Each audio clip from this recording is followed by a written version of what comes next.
Hello बच्चों, आप सभी लोगों का आपका अपना चैनल एमआर बेस्ट एजुकेशन में स्वागत है। आइए आज का हम लेकर आए हैं आपका जो सामाजिक अध्ययन हम कल किए थे, आज उसका दूसरा सेट होगा, यानी मॉडल पेपर आज 2 का हम लोग सॉल्यूशन देखेंगे वस्तुनिष्ठ प्रश्नों का।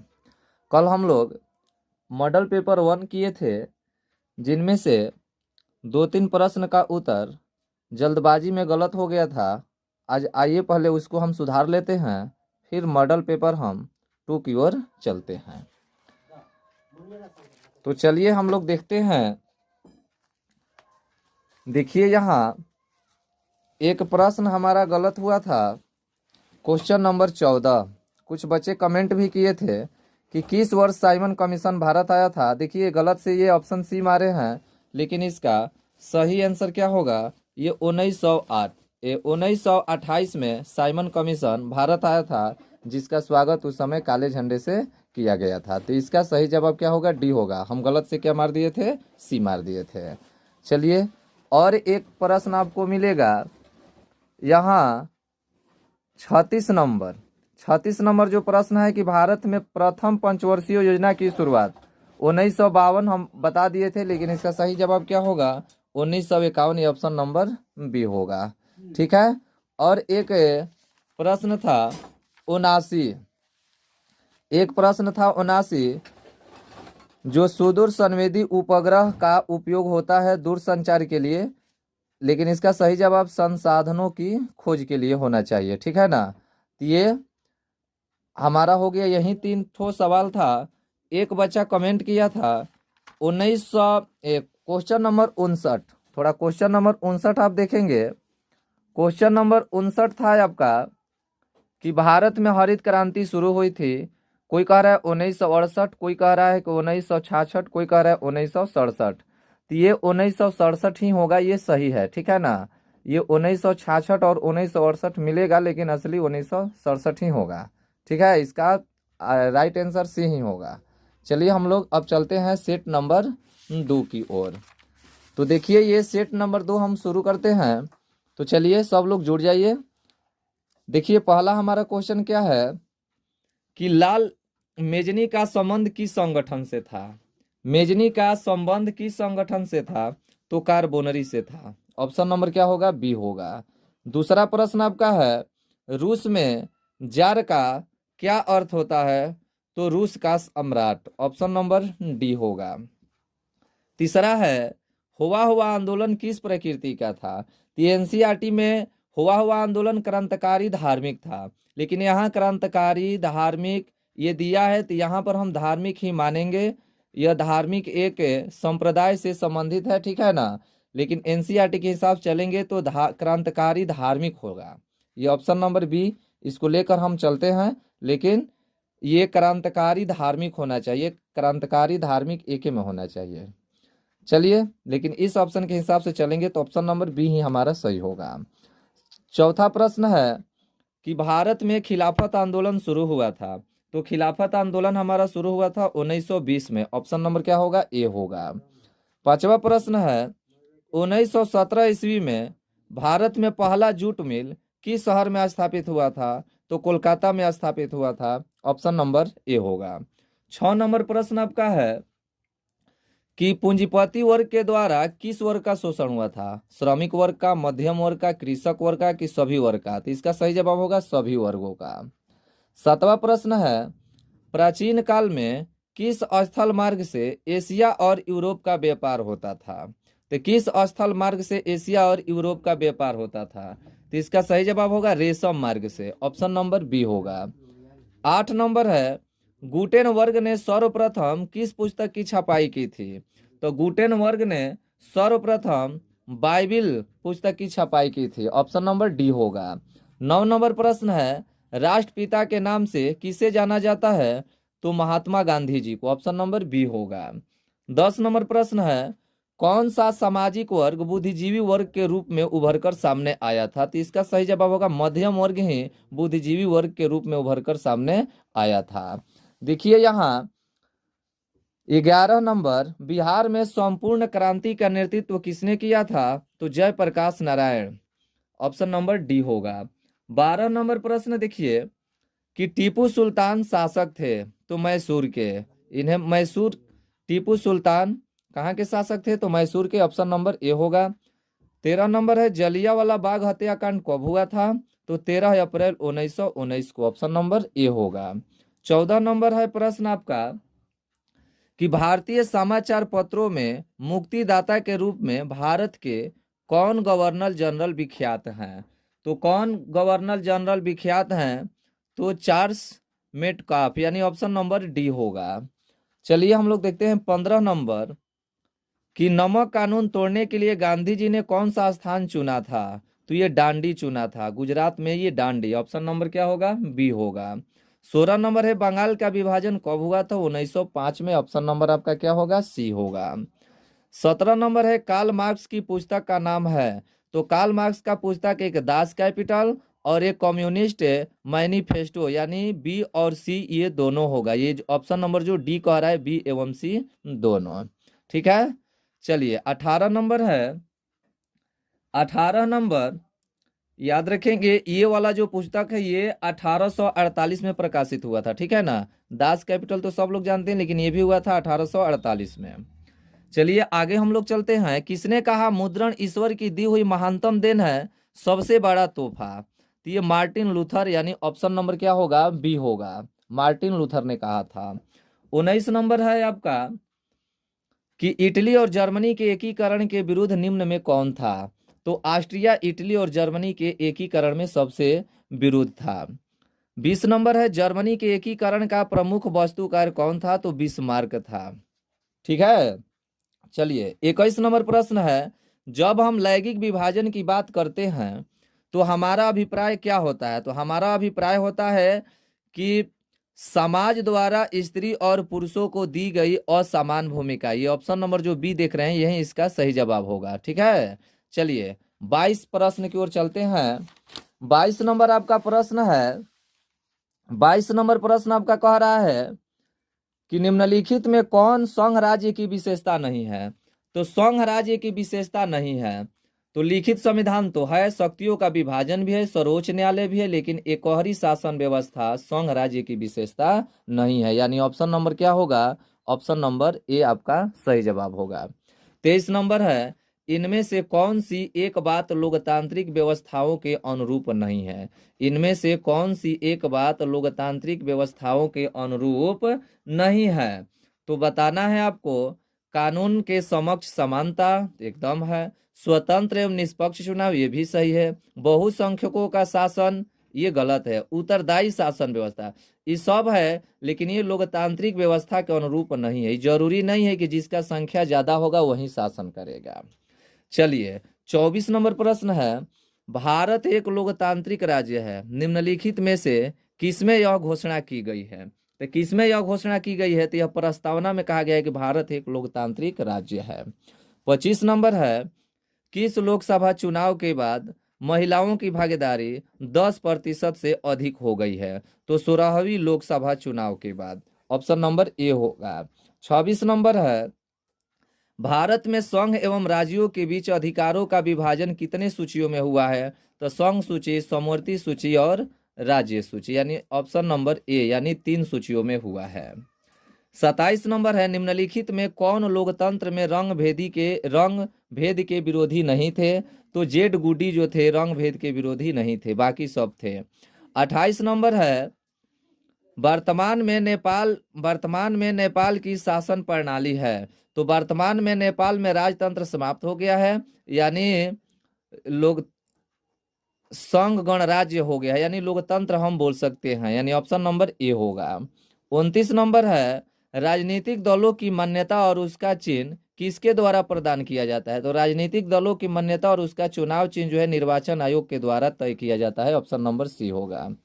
30 नंबर है भारतीय संविधान के अनुच्छेद 19 में देश के सभी नागरिकों को कौन सा मूल अधिकार दिया गया है, तो अनुच्छेद 19 कह रहा है तो स्वतंत्रता का अधिकार, हाँ यही आपका सही जवाब होगा, यानी समानता का अधिकार जो है अनुच्छेद 14 से 18 है और 19 से 22 आपका स्वतंत्रता का अधिकार, ये तो ऑप्शन ए होगा।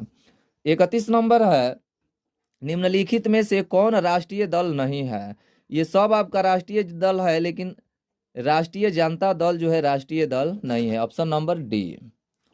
यहाँ कहीं कहीं इसको हटाकर लोक जनशक्ति पार्टी लिख देता है तो ये भी लिख वो भी होगा, ठीक है ना। चलिए 32 नंबर है, भारत ने गणतांत्रिक संविधान को कब अंगीकार किया था? तो गणतांत्रिक संविधान को 26 जनवरी 1950 को अंगीकार किया गया था। चलिए 33 नंबर है, लोक जनशक्ति पार्टी का चुनाव चिन्ह क्या है? तो लोक जनशक्ति पार्टी का चुनाव चिन्ह आपका बंगला है, ये रामविलास पासवान की पार्टी थी। 34 नंबर है, सरकार का कौन सा प्रकार सबसे अच्छा माना जाता है? तो लोकतंत्र दुनिया में सबसे अच्छा शासन व्यवस्था माना जाता है। 35 नंबर है, ग्राम कचहरी का प्रधान कौन होता है? तो ग्राम कचहरी का प्रधान कौन होता है? तो सरपंच होता है। ऑप्शन नंबर डी होगा। जिस देश का राष्ट्रीय आय अधिक होता है उस देश को क्या कहते हैं? तो विकसित देश कहते हैं। ऑप्शन नंबर बी होगा। 37 नंबर है, भारत के किस राज्य की प्रति व्यक्ति आय सबसे अधिक है? तो भारत के किस राज्य की प्रति व्यक्ति आय सबसे अधिक है? तो इसका सही जवाब होगा गोवा का। Option number D. 38 नंबर है, निम्नलिखित में कौन मुद्रा का कार्य नहीं है? तो विनिमय का माध्यम काम है, मूल्य का मापक भी है, मूल्य संचय भी, लेकिन उत्पादन जो है ये मुद्रा का कार्य नहीं है। ऑप्शन नंबर डी होगा। 39 नंबर प्रश्न आपका है, भारत का केंद्रीय बैंक कौन है? तो reserve bank of India Bharat का केंद्रीय बैंक है, यानी 39 का ए होगा। 40 नंबर आप देखिए, 40 नंबर आप देख रहे हैं, कह रहा है कि ऊर्जा का मुख्य स्रोत क्या है? ऊर्जा का मुख्य स्रोत बताना है। तो ऊर्जा का मुख्य स्रोत क्या है? कोयला, पेट्रोलियम, विद्युत, इनमें से सभी। तो इसका सही जवाब होगा इनमें से सभी। 41 नंबर आपका प्रश्न है, पार्ले समूह के थम्स अप ब्रांड को किस बहुराष्ट्रीय कंपनी ने खरीद लिया? तो कोका कोला। ऑप्शन नंबर क्या होगा? ए होगा। 42 से एशिया का पहला निर्यात संवर्धन क्षेत्र कहाँ स्थापित किया गया है? कहाँ स्थापित किया गया है? तो भारत में स्थापित किया गया है। 42 का क्या होगा? ए होगा। 43 नंबर है, भारतीय डाक विभाग की स्थापना कब हुई? तो भारतीय डाक विभाग की स्थापना कब हुई? ये ध्यान देंगे, एशिया का पहला निर्यात संवर्धन क्षेत्र कहाँ स्थापित किया गया है? तो भारत में। अगर भारत में पूछेगा कहाँ, तो कांडला और गुजरात में। भारत के कहाँ? तो कांडला और गुजरात में। 43 नंबर, भारतीय डाक विभाग की स्थापना कब हुई थी? तो डाक विभाग की स्थापना कह रहा है तो 1854 में, 1 अक्टूबर 1854 में, यानी ऑप्शन नंबर बी होगा। 44 नंबर प्रश्न आपका है, 44 नंबर है, भारतीय मुद्रा बाजार में किस प्रकार के ऋणों का लेन देन होता है? किस प्रकार के ऋणों का लेन देन होता है? तो भारतीय मुद्रा बाजार में अल्पकाल यानी बहुत कम समय के लिए। ऑप्शन नंबर ए होगा। 44। चलते हैं 45 कह रहा है, निम्न में से कौन आर्थिक आधारभूत संरचना का घटक है? तो निम्न में कौन आर्थिक आधारभूत संरचना का घटक है? तो वित्त। आधारभूत संरचना का घटक क्या है? तो वित्त, यानी रुपया पैसा। ऑप्शन नंबर ए होगा। 45 का क्या होगा? ए होगा। चलिए 46 नंबर क्वेश्चन है, खाद्य पदार्थ की शुद्धता की जांच के लिए किस मान्यता प्राप्त चिन्ह का होना जरूरी माना जाता है? तो एक मार्क का होना बहुत जरूरी माना जाता है। इससे पता चलता है कि कौन सा पदार्थ कितना शुद्ध है।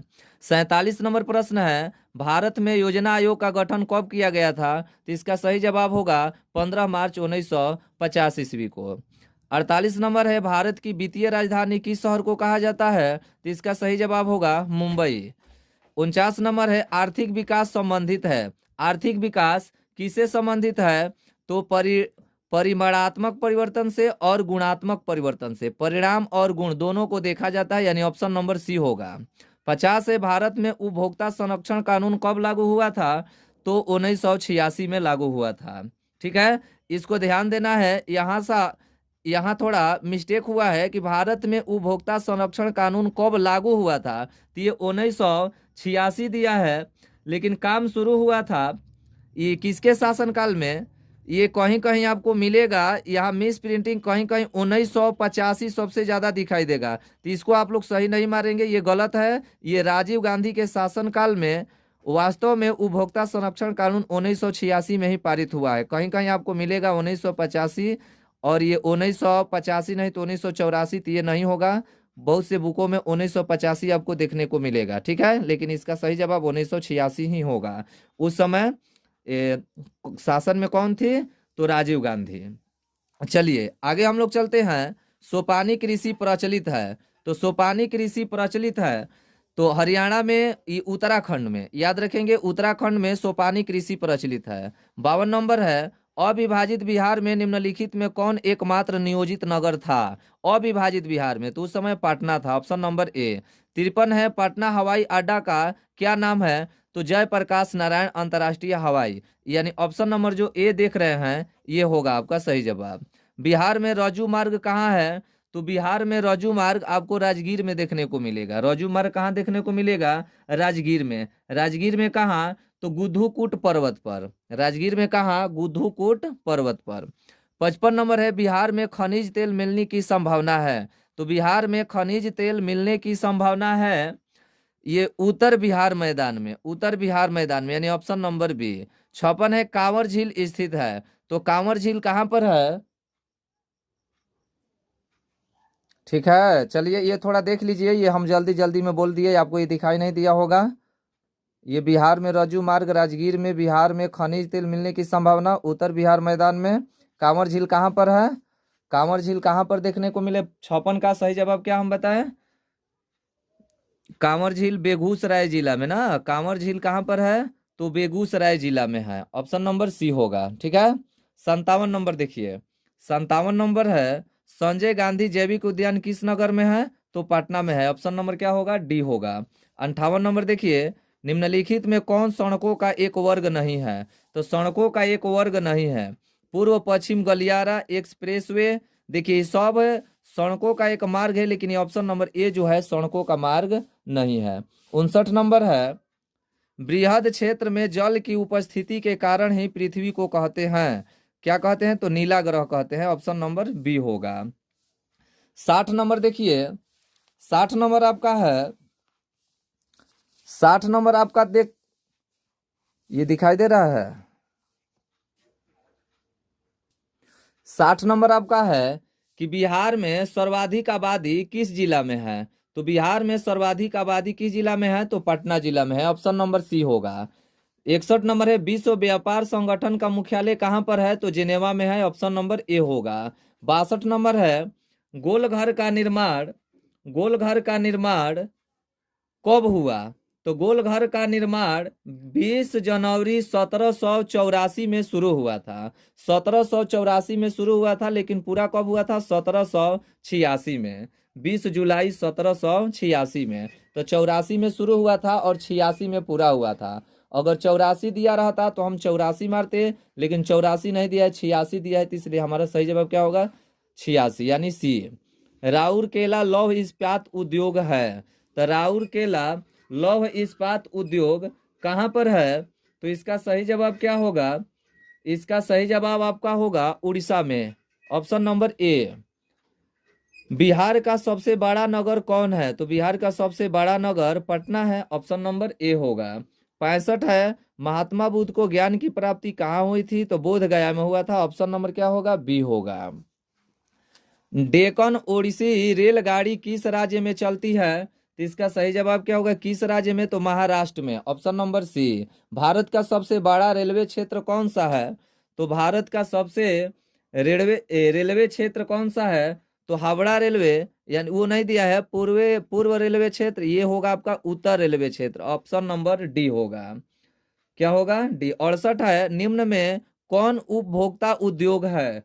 कौन उपभोक्ता उद्योग है? तो चीनी उद्योग, ऑप्शन नंबर सी। बोकारो इस्पात संयंत्र किस देश के सहयोग से खोला गया था? तो ये रूस के सहयोग से खोला गया था, ऑप्शन नंबर सी होगा।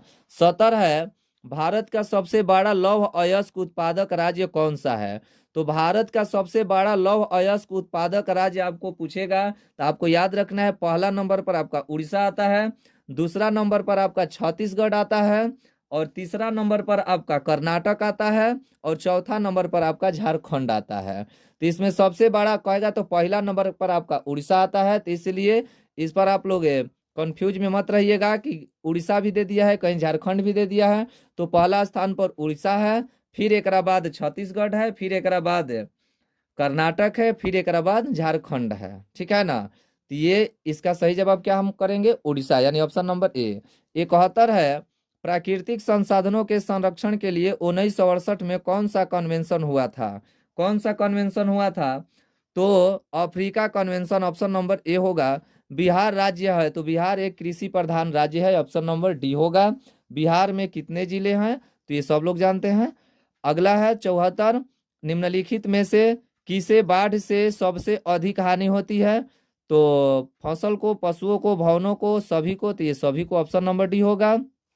75 है, सामान्य संचार व्यवस्था को बाधित होने का मुख्य कारण है। सामान्य संचार व्यवस्था के बाधित होने का मुख्य कारण क्या है, तो केबल का टूट जाना, यही होगा ऑप्शन नंबर ए। आग से जलाने की स्थिति में किस प्राथमिक उपचार की आवश्यकता है, ठंडा पानी डालना चाहिए, हाँ तो यही होगा।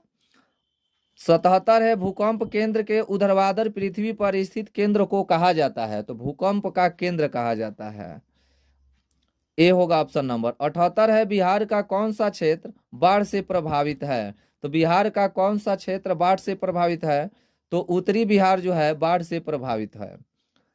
आपदा प्रबंधन का प्रमुख घटक है, तो आपदा प्रबंधन का प्रमुख घटक क्या है, स्थानीय प्रशासन, स्वयंसेवी संगठन, गांव तथा मोहल्ले के लोग, ये सभी आपदा प्रबंधन के प्रमुख घटक हैं, इनमें से सभी, यानी ऑप्शन नंबर डी। 80 नंबर प्रश्न जो है ये आपके लिए है, कमेंट में बताइए, इंफ्रारेड कैमरा का प्रयोग निम्न में से किस आपदा में किया जाता है। किस आपदा में किया जाता है इंफ्रारेड कैमरा का प्रयोग, बाढ़ में, सुखाड़ में, भूकंप में, कि इनमें से कोई नहीं। ये कमेंट में जरूर बताइए। ये सेशन आपको कैसा लगा ये भी कमेंट में आप लोग जरूर करें। अपने दोस्त मित्रों के पास इस वीडियो को शेयर करना न भूलें, ठीक है। अगले दिन मिलते हैं हम लोग अगले वीडियो के साथ, ठीक है ना। तब तक के लिए 1 मिनट एक नज़र इस पर भी डाल लेते हैं, आप डाल लीजिए आप लोग, इसका भी आप लोग प्रैक्टिस करते रहिए। ये लघु, दीर्घ, इन सभी प्रश्नों को भी आप लोग एक नज़र देख लीजिए, और हो सके तो घर पर इसका भी प्रैक्टिस आप लोग जारी रखें, ठीक है। इधर आपका आपदा प्रबंधन वाला थोड़ा सा क्वेश्चन है, इसको भी देख लीजिए। चलिए मिलते हैं हम लोग अगले दिन।